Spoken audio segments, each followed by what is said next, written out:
Hello dear students, देखिए exercise 9.4 के question आपको कराए थे कि किन्हीं दो संख्याओं के बीच में समांतर माध्य निश्चित करना। इस प्रकार के क्वेश्चन कराए थे और यही आपको करने हैं। अब एक्सरसाइज 9.4 9.5 में यहाँ पे देखिए ध्यान से, समांतर श्रेणी दी गई है यहाँ पे और इसके जो मुख्य पद है वे किस प्रकार से हमें जो है मानने चाहिए। जैसे कि 3 पद, 4 पद या 5 पद यहाँ पे दिए गए होंगे समांतर श्रेणी के, तो वे हमें किस प्रकार से इसमें जो है लेने चाहिए। तो नंबर 1 पॉइंट यहाँ पे लिखा हुआ है, समांतर श्रेणी में 3 क्रमागत पद।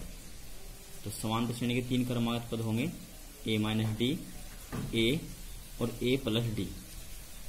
यदि हमें 3 संख्या माननी है समांतर श्रेणी में तो हम इन संख्याओं को मानेंगे। यदि 4 संख्या है यानी कि 4 पद लेने हैं तो फिर इस प्रकार से मानेंगे a-3d, a-d, a+d, a+3d।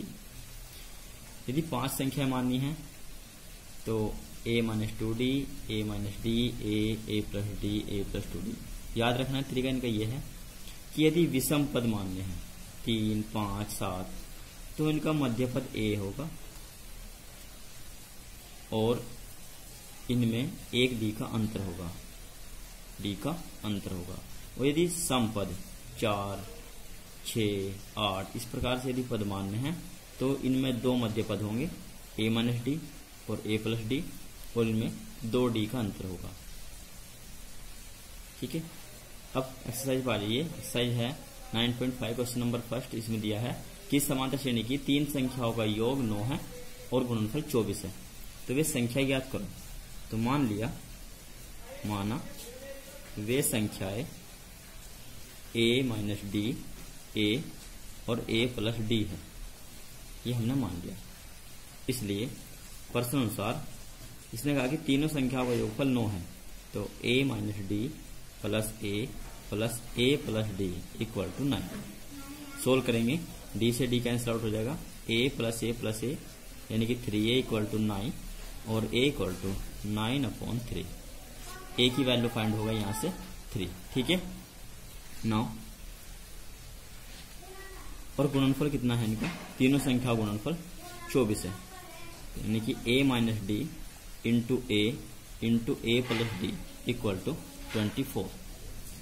a की वैल्यू यहाँ पे दी गई है 3, तो 3-d इंटू 3 + d और इक्वल टू 24। यहाँ से मल्टीप्लाई करेंगे तो ये हो जाएगा 9 - d² इंटू 3 और 3 से इसको डिवाइड कर लीजिए 8 टाइम इक्वल टू 8। यहाँ से सोल्व करेंगे, d² को देखेंगे तो d² प्लस का हो जाएगा और ये हो जाएगा 9 - 8 इक्वल टू 1 और d इक्वल टू 1। तो d की वैल्यू आ गई 1। सो इस संख्या क्या हो जाएगी, इसलिए वे संख्याएं हमने मानी थी यहाँ पे a-d, a और a+d। a की वैल्यू है यहाँ पर 3 और d की वैल्यू है 1, तो 3 में से 1 घटाएंगे यानी कि 2, फिर 3a यानी कि 3, फिर 1 ऐड कर देंगे 4, यानी कि वे संख्या 2, 3 और 4 है। ये इसका answer. Next question, question second, किस समांतर श्रेणी के 3 पदों का योगफल 21, पहले और तीसरे पदों का गुणनफल दूसरे पद से 6 अधिक है, तीनों पदों को ज्ञात कीजिए। तो माना 3 क्रमागत पद या 3 क्रमागत संख्याएं a-d, a और a+d है। अब प्रश्न अनुसार इनका योगफल 21 है, इसलिए a-d plus a plus a+d equal to 21। d से d कैंसिल आउट हो जाएगा, 3a इक्वल टू 21 और a इक्वल टू 21/3 यानी कि 7 a की वैल्यू आ गई। अब इसने आगे कहा है कि पहले और तीसरे पदों का गुणनफल दूसरे पद से 6 अधिक है। पहले और तीसरे पद का जो गुणनफल है तथा पहले और तीसरे पद का गुणनफल दूसरे पद से, दूसरा पद a है, इससे 6 अधिक है, +6। यहाँ से सोल्व करेंगे, जगह a² - d² equal to a + 6। a की वैल्यू 7 है, यहाँ पे वैल्यू रखेंगे 7 का square minus d square equal to 7 plus 6, फिर 49 minus d square equal to 30, या d square equal to 49 minus 30, और डी स्क्वायर इक्वल टू आएगा 36, और डी इक्वल टू 36 का स्क्वायर रूट कर देंगे, कितना आएगा 6 आएगा। ए और डी की वैल्यू फाइंड हो गई। अब हमें संख्या याद करनी है, संख्या है ए माइनस डी, ए और ए प्लस डी, इसलिए वे संख्याएं ए माइनस डी यानी कि ए की वैल्यू 7 है और डी की वैल्यू 6 है, 7 माइनस 6 7 और 7 प्लस 6 फॉर ऑल 1 7 और 13, that's answer. Next question, question 3 और 4 ये आपको करने हैं, ठीक है। संख्या का योगफल 12 और उनके घनों का योगफल 288 है, इसको आपको करना है। ऐसे ही क्वेश्चन नंबर 4 है, ये भी आपको करना है। क्वेश्चन नंबर 5 देखिए, किसी समकोण त्रिभुज की भुजाएं समांतर श्रेणी में है और समकोण त्रिभुज में 3 भुजाएं होती है, तो तीनों भुजाएं कौन सी लेंगे, ए माइनस डी, ए और ए प्लस डी। 3 भुजाएं समांतर श्रेणी में है, तो सिद्ध कीजिए कि ये भुजाएं 3, 4 और 5 के अनुपात में है, ये हमें सिद्ध करना है। माना समकोण त्रिभुज की भुजाएं जो कि समांतर श्रेणी में है, ए माइनस डी, ए और ए प्लस डी है। प्रश्न अनुसार ने कहा है हमें सिद्ध करना है कि ये भुजाएं 3 अनुपात 4 अनुपात 5 के अनुपात में। देखिए जब ये भुजाएं समांतर श्रेणी में है तो बीच के पद का जो दुगुना होगा उन दोनों के योगफल के बराबर होगा, पहली बात तो ये है।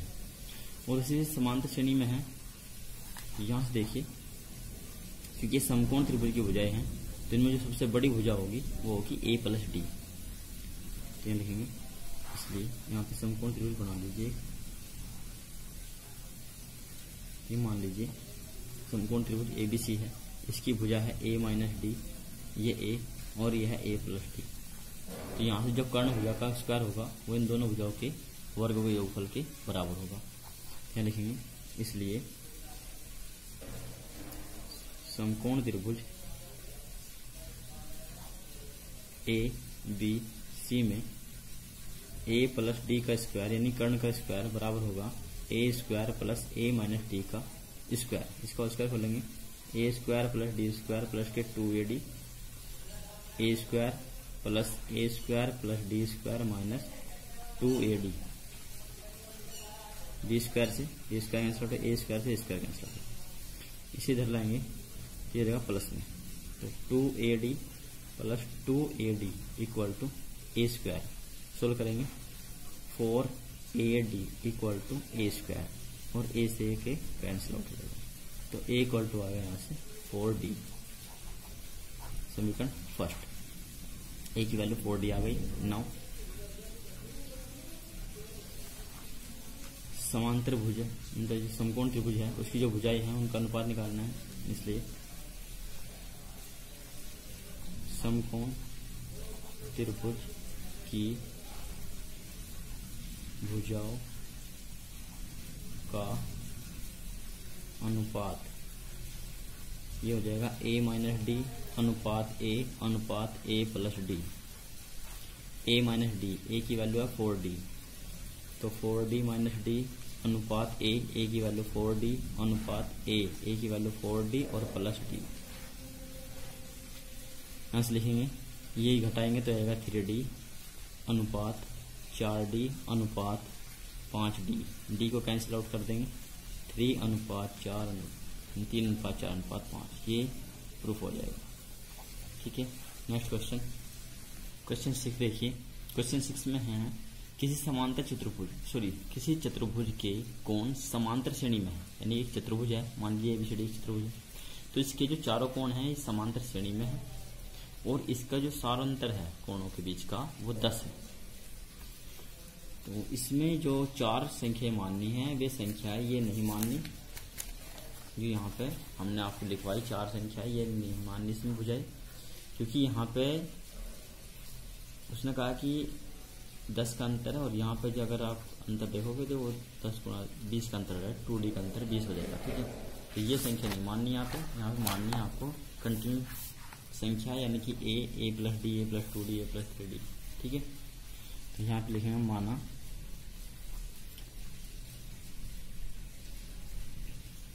चतुर्भुज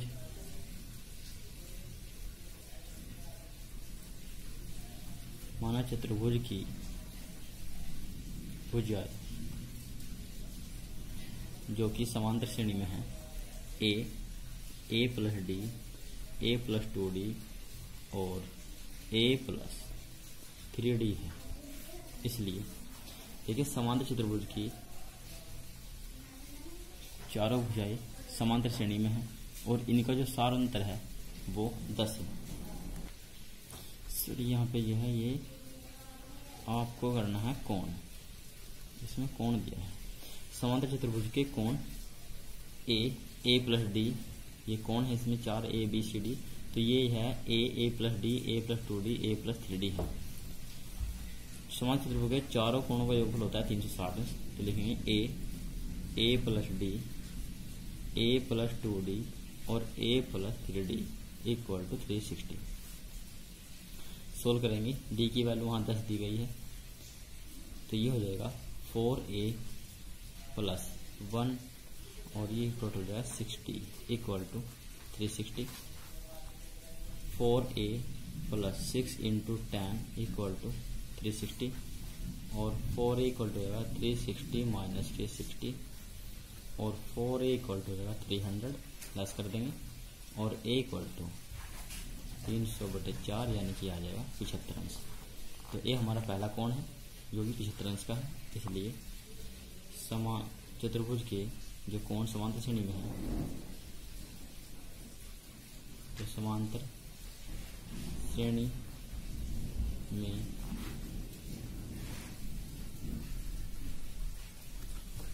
चतुर्भुज के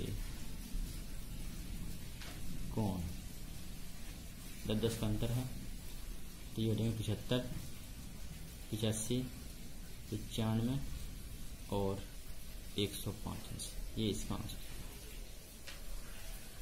क्वेश्चन 7, 32 के ऐसे 4 भाग कीजिए जो समांतर श्रेणी में इस प्रकार है कि अंतिम पदों का गुणनफल मध्य पदों के गुणनफल का अनुपात 7:15 है। तो यहाँ पे हमें 4 संख्याएं माननी है समांतर श्रेणी में, वे जो पीछे हमने बताई थी आपको a minus 3d, a minus t, a plus d और a प्लस 3d यही माननी है। ठीक है, तो माना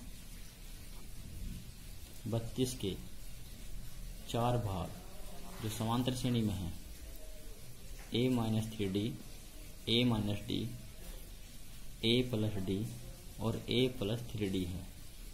इसलिए यदि हम चारों को जोड़ देंगे तो फिर 32 हो जाएगा a minus 3d plus a minus d plus a plus d और प्लस a प्लस 3d और इक्वल टू 32। यहाँ से d कैंसिल आउट हो जाएंगे, 4a इक्वल टू 32 और a इक्वल टू 32/4, 4 से डिवाइड कर देंगे कितना आएगा 8 आएगा। ठीक है, 8 हमारा a की वैल्यू आ गई। अब इसने कहा है कि अंतिम पदों का गुणनफल, इसमें अंतिम पद यानी कि पहला और लास्ट का, इन दोनों पदों का जो गुणनफल है वो मध्य पदों के गुणनफल का जो अनुपात है वो 7:15 है। यहाँ लिखेंगे अंतिम पदों का गुणनफल अपॉन मध्य पदों का गुणनफल बराबर है 7:15, 7/15। ठीक है, अंतिम पदों का गुणनफल हो जाएगा यहाँ पे a माइनस 3d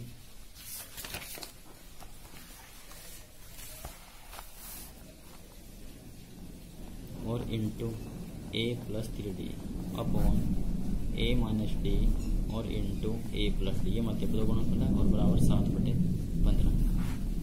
a की वैल्यू हमने फाइंड की है ऊपर, पीछे 8 वैल्यू है a की। यहाँ से सोल्व करेंगे, इस पर हो जाएगा a² माइनस के 9d²। यहाँ पर ये हो जाएगा a² minus d² equal to 7/15। Cross multiply करेंगे तो 15a² माइनस के 135d² इक्वल टू 7a² और माइनस के 7d²। अब a वाली संख्या एक साइड में और d वाले एक साइड में कर लेंगे, तो ये 15a² माइनस के 7a² इक्वल टू माइनस के 7d² और ये जाएगा प्लस के 135d²। सोल्व करेंगे तो यहाँ से आएगा 8a² इक्वल टू 128d², और 8 से डिवाइड कर देंगे, 8 बन जा 8 और 8 6 जा 16 टाइम 16 बार जोड़ा हुआ, और a की वैल्यू यहाँ पे 8 है, तो 8 का square equal to 16 into d का स्क्वायर। अब 16 से ये कितना हो जाएगा, ये 64 हो जाएगा। अब ऐसे रहने दीजिए, 64 equal to 16d², 4 time d² equal to 4, तो d इक्वल टू हो जाएगा, यहाँ से स्क्वायर कर पुट कर देंगे तो 2 आएगा। a की वैल्यू 8 और d की वैल्यू आ गई यहाँ पे कितनी, 2 आ गई। ना हमें ये 4 संख्याएं कौन कौन सी होगी, इसलिए 32 के 4 भाग a minus 2d 3d sorry a minus d, a plus d और a प्लस 3d। a की वैल्यू 8 माइनस के 3 गुणा 2, 8 माइनस 2, 8 प्लस 2 और 8 प्लस 3 गुणा 2, 2 6 10 और यहाँ हो जाएगा ये 14, तो इसके भाग हुए 2 6 10 14।